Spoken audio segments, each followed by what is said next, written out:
Peace, peace. We in Georgia right now, so it's very cool. Let me show y'all the environment right now. Very beautiful environment. You know what I mean? We had a house on the hill. Yeah, so yeah, enjoying myself over here. Nice cool temperature. You know what I mean? Making power moves, some changes. But I will say this. This is the reason I got on here. And we get straight to the point. A lot of corrections that's needed as a people, right? But it starts with family first and foremost. Family is very important and pivotal in the success of the individuals in the family, the success of the family as a whole. Let's say we're talking about one generation, right? Brothers, sisters, mothers, fathers within that family. You know what I mean? Success of the family as a whole, and the future generations. You know what I mean? Because imagine this: imagine your mom and your father purchased a house and they never sold it, and let's just say they passed away and passed that on to you. If you needed to have a place to rest while you gathered yourself or gathered your investments, etc., to invest in a business, let's say, that would be at an advantage for you. Or let's say you have children, right? And they're now at the age of, in their 20s.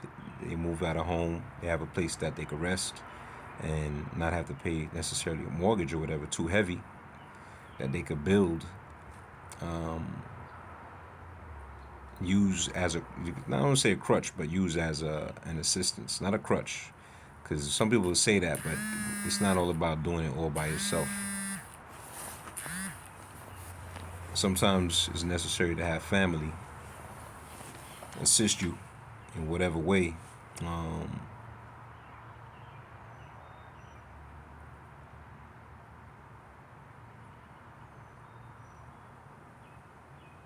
Whatever way that's inherited, because you inherit these wealths, man. You inherit your parents' genes. When you're born, you stand on their shoulders, and they stand on their parents' shoulders, whether it be the disciplines, the traditions that were passed on. All this stuff is important, you know what I mean? So when the families are broken because of a lack of coherence, respect for one another's just natural rights. You know what I'm saying? Like when you're a child, you and your brother and your sister might fight, but that number one, the parents should be guiding you out of that out of that way of thinking. You know what I'm saying? The lens that you see your sibling should be the same lens that you strive to see yourself with. You know what I mean? You should want more for yourself equally as much as you want for them. You know what I'm saying? Whether you're struggling with drug addiction, all of that. You know what I'm saying? And how we approach each other as well, and the language that we use when we talk to one another is very important, and can break each other down or build each other up. I know one thing within a lot of our communities that we have as a problem is because we feel that we have to be tough because we were raised in those environments. We were forced to grow up early. We were forced to be fighters, and be in childhood wars. You know what I'm saying? Teenager, whatever, teenagehood wars. You know what I'm saying? We had to, because those were the nature of environments that we were forced in. You know what I'm saying? Especially out of slavery. Yeah, we still going through that. A lot of those environments were created from coming out of the plantation. You know what I'm saying? And not being given equal access. So we had to create, and then whatever we created was a lot of times destroyed or was made illegal.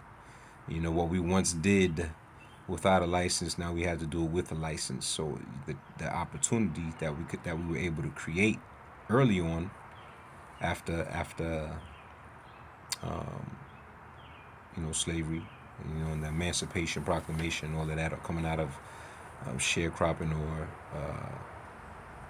the plantation. A lot of those opportunities that we were able to create were kind of stripped away from us. You know what I'm saying? But fast forward into today, 2022. Um,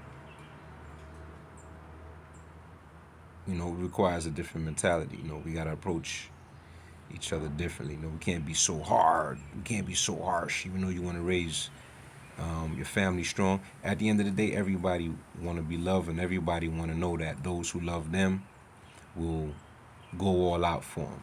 You know what I'm saying? That's that makes the heart soft. You know what I mean? You want to know people will go out for you. Don't act like we can't act like we don't. You want to know people love you and that they'll sacrifice for you. Just not off of stupidity. Hopefully you're not doing something stupid, and now you want the person to risk their life or risk their money or risk their wealth or whatever because of your stupidity. You know what I'm saying? And that's another problem too. Sometimes we feel like, man, that's the only way somebody could show love is if I go out there and do something that risks my health and life, and I know it risked it. I need somebody to come and risk theirs just to get me out of the shit. Like, come on, man. That's fucked up. You know what I'm saying? The odds are already against us. You know what I'm saying? The odds are already against us over here in the wilderness, you know what I mean, of North America, man. The odds are already against us. Why are we jeopardizing ourselves first and foremost? Why are we jeopardizing, those who love us, man? Those who will sacrifice for us, man. So I'm gonna just make it short. People need to think about that. It simply requires you being more considerate, man. If you had a child and their friend told them to do the things you be asking your family members to do, would you tell them to go ahead and do that? Or would you be like, nah, man, you can't do that? Nah, that's why they want you to do that for. Why is it getting all risky for? You know what I mean? Why they making you risk all of yours for their nonsense? You know what I'm saying? I don't want to make this long, so just watch how you treat each other, man. We gotta watch how we treat each other. We gotta watch how we interact with our family members. We gotta watch how we the risks and situations that we put ourselves into. We gotta, whether we have the answer or not, it doesn't matter. We have to start thinking about family dynamics, right? Very heavily. It starts there. You know what I mean? The relationship between the father and his child, a mother and her child, the mother and the father. You know what I'm saying? If y'all ain't willing to have a complete family relationship, do not have children. Strive not to have children. Strive not to be in a relationship if you're not gonna come to the table and state to that person what your standards are, the integrity that you have as a person and that you want to uphold, and allow them to state their standards and the integrity that they have as a person, and that they want to uphold. And if y'all could equally agree on that, have a mutual agreement, right? You can collectively bind and agree to have a relationship of sorts. You know what I'm saying? If it's ratchet and y'all come to the table equally agreeing to be ratchet, fine. But don't have no babies, man. Please. For all of us else, for everyone else, don't have no babies, man. That's the worst thing you could do. Peace.